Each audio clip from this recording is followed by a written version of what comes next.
Hello, Business Finance 500D students. My name is Professor Hassey, and I'll be your instructor for this summer online course in financial management at the University of Laverne. And I want to welcome you all. I know we have a group of about 5 students in this class, maybe more by the end of the week, but we are set up to be asynchronous. I think I said that wrong, which is an entirely online class. And I'll be going over our course structure and the introduction to our course in this video, and then I'll give another video this coming Friday and talk about the specific topics of the week. In other words, every week, weeks 1 through 8, I will give you 2 videos. So a video on Monday, but I'm a little late this week. Today is Tuesday, June 7th, but every video will be in the future on Monday, and then a follow-up video on Friday. We also have office hours, student hours that you can get in contact with me on Tuesdays and Thursdays, but also you can get in contact with me at any time should you have any difficulty or have questions with the course. This is a financial management, corporate finance class studying corporate finance, financial capital, time value of money, financial statement analysis, all kinds of things that involve you as an MBA student to understand the world of finance. And every week I will put an agenda together and send it to you and post it to the specific week in Blackboard. And here is this week's agenda. We're talking about chapter 1, which is an overview of financial management. And then you have a discussion post at the end of this week due on Sunday to give a little biography about yourself and put together a portfolio in a spreadsheet format. And I'll talk more about that a little bit later. So here's our class, here's our syllabus.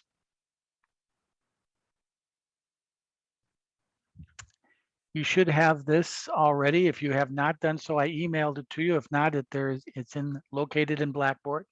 I would like you this first week to read this. Read this very carefully. It gives you all the particulars about the course. Gives you the schedule, the assignments, all the material we'll be covering online this session. It's an 8-week class. Again, it's online. You can access and you set your schedule, the lectures, the readings, assignments, papers, whatever. It's up to you. And there's the link to our student hours. There's my email address, my cell number where you can send me text messages. We have a YouTube site where videos will be posted in addition to our Blackboard that you can go to. Here's our course objective description, how we will learn. The makeup of the course is 4 assignments, each worth 15% of your grade, Blackboard discussions, of which you have the first one this week, and a final examination. There is no group work, there is no papers. It's strictly assignments and examinations in this 500D class this summer. Our textbook is the 16th edition of Financial Management Theory and Practice. If you feel like you need to buy it, it is necessary, but I don't like to tell students, well, you're going to fail if you don't buy the book. You're not going to fail if you don't buy the book. The book will help you learn. And also I provide PowerPoints and lecture notes for every chapter we study. This is an online course, so there's no attendance, but you are, and I track this, you are to go to Blackboard on a regular basis to review the material.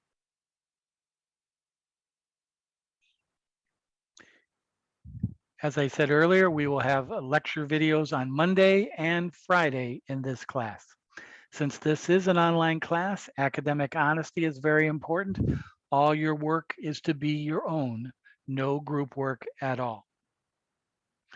Then the University of Laverne vision, our values, which many of you probably already know about, but also links for information that can help you in this class, especially the Academic Success Center. But I'd like you to be able to come to me and feel comfortable with coming to me in any issues. And if not, I can forward you on to other areas of the campus to give you assistance.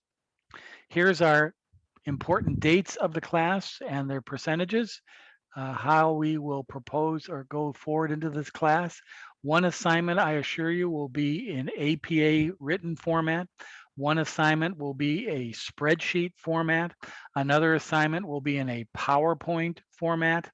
So we'll use different formats because one of the keys to financial management is how you present and explain the data, your strategies, and we'll be concentrating a lot of that on our assignments during the course of the session.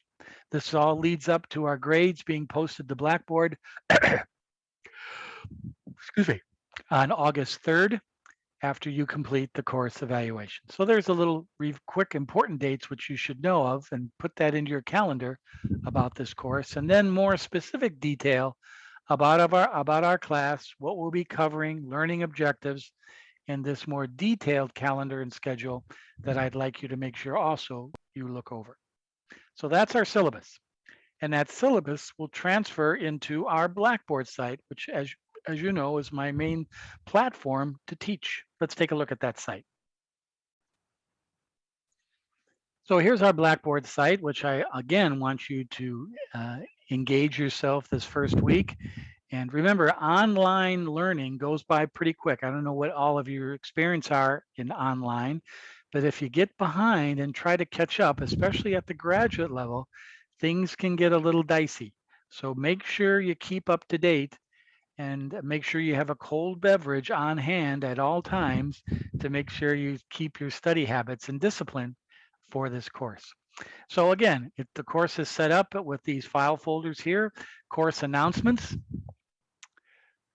Whenever I send an email out for the class, it's also copied directly to the announcement. So if, excuse me, so when you sign on to Blackboard, the first place you should go is course announcements and make sure you're up to date in any information that I have passed on to you. The next area is our course syllabus. There's, again, here's another view of our schedule that you can bring up rather quickly of our schedule. Also, there's information here about, again, a hard copy of our actual syllabuses in Word doc and PDF format. And then again, a review of our important session dates, and then yours truly with an ugly mugshot and our student hours link for you when you can come and get in contact with me. Then we have what is called Zoom and YouTube links. As I produce videos, this video will show up in this file folder as soon as I'm done posting it. This is where you can go and see all the videos. They'll also be assigned to the appropriate week they're in, but this is one file where you can see all the videos associated with the class. Then we have the student discussion forum. This week, I want to see your Blackboard skills. I want you to go in and open up this discussion post, create a thread, and answer the questions in two parts. Give a brief biography of your self. Tell us a little bit about yourself. And the second part is to put together our portfolio, a stock portfolio as of this Friday, June 10th. This serves two purposes. It serves the purpose of me making sure you know your way around working with a spreadsheet, which we'll have a lot of practice in this class. And secondly, it begins our discussions throughout the whole 8 weeks about the financial markets, where we get capital, the stock market, the Dow Jones Industrial Index, the S&P 500 Index, the NASDAQ Index. We'll learn all about those through the course of our class. This is also, I gave you a sample of a portfolio, and here's that sample now. This is a PDF format because I want you to create your own spreadsheet, but this is the format or the presentation that I would like of your portfolio. In other words, during the course of the next 8 weeks, we are going to track some stocks. You pick the stocks. You pick anywhere between 1 and 5 stocks. You can have 1 stock in your portfolio, 2, 3, 4, up to 5. Notice in my sample portfolio for this summer, I've picked 4 stocks: Apple, Ford, GE, and Disney. Probably going to lose my shorts this summer, but I'm going to go with the old traditional ones. I'll be buying these stocks on Friday, June 10th.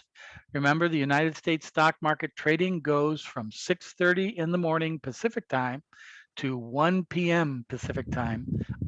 And after 1 p.m. on Friday, you go into Yahoo Finance, however you want to do it, and find the closing price of the companies that you select. They have to be publicly traded companies, not ETFs, not mutual funds, not commodities, not cryptos, not crypto funds, actual corporation stocks. And so you pick them and then you get their price on Friday. And then you decide how much money you're going to invest in them. Notice here I invested, remember you have $100,000 to invest. I divvied up my 4 stocks very easily, $25,000 a piece. And then what I want you to do is take the price and divide it into the amount of your investment in this cell here to get the number of shares you'll be purchasing.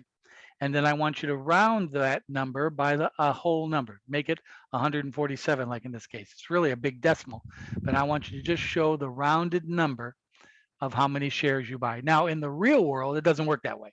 In the real world, you say, oh, I want to buy 25,000 shares of Apple. And your broker then would probably purchase maybe about $24,500 of Apple. The other $500 will go to the broker as a fee. But in our case, there's no broker. We're not doing actually any physical buying.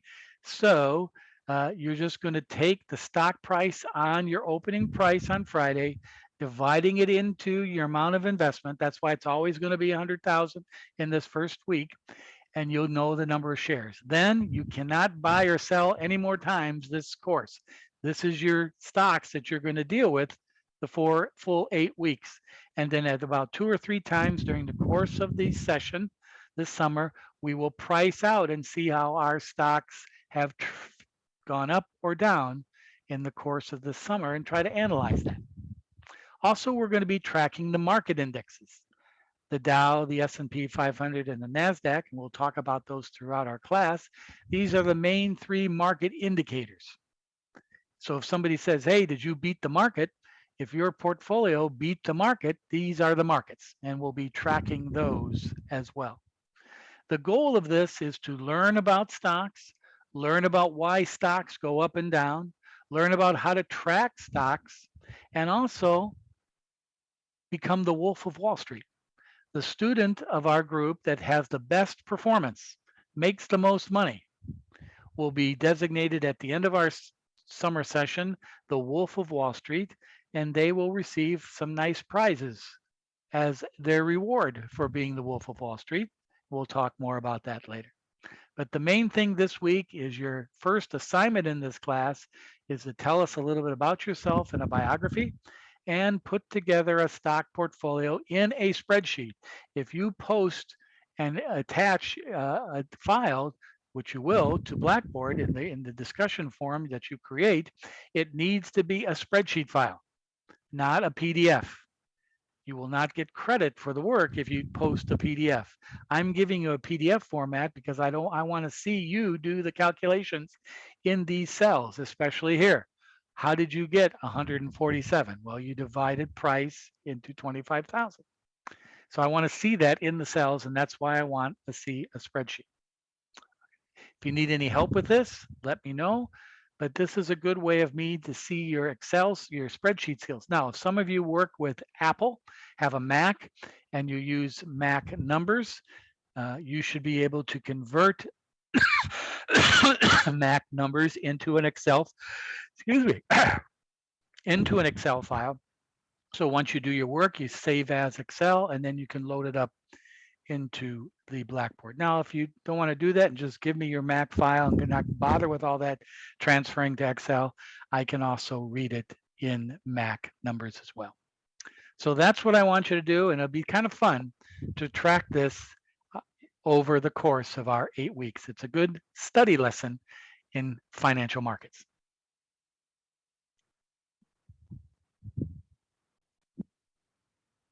Now, in addition to the discussion board and all the infrastructure information, then we get into the meat and potatoes of our course, the every week study. Remember, this is online, so you're responsible for the information to study it that I post here. I'll do videos, 2 a week. I'll give you PowerPoints, lecture notes, and so on. But when you click on every week, you'll see two things. You'll see the learning assignments for the week. Always in red are what the graded work is for this week. The reading, the lecture videos, just give you an idea what you need to look for and review this week. Then you click on the actual file. You'll see again our agenda for the week. Oops, I posted the wrong file. I'll fix that when we're done.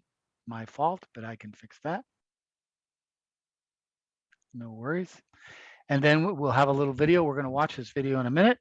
And then we have some chapter information, and I'll fill in some more information during the course of the week.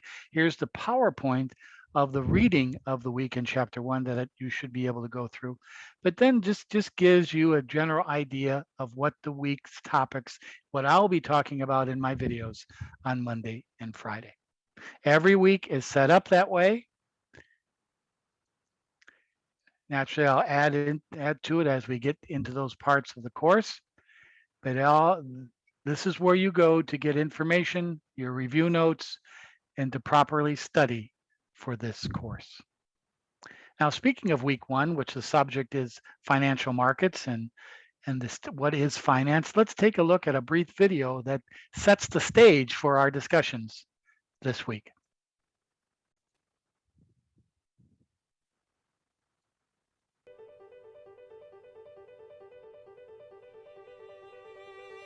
Generally, finance is the study of banking, leverage, credit, capital markets, money, and investments, along with how they are used by individuals and companies. Many of the basic concepts in finance come from micro and macroeconomic theories. One of the most fundamental theories is the time value of money, which essentially states that $1 today is worth more than $1 in the future. Finance is often segmented into public, private, and corporate finance. The public finance sector includes government tax, spending, budgeting, and debt issuance policies that all affect how a government pays for the services it provides to the public. Corporate finance refers to the financial activities related to running a corporation. Personal finance applies to individual consumers and the ways they manage their spending, save for the future, and pay for basic needs. These three categories contain many subcategories, including behavioral finance, intangible finance, experimental finance, and financial mathematics. In addition, finance is often used as a general term to refer to borrowing money on credit to pay for something. For instance, if Dane needs to buy a new bathroom sink for his home remodel, but does not have enough money to pay for it, he may use the buy now, pay later credit offer from a large retailer to finance his purchase.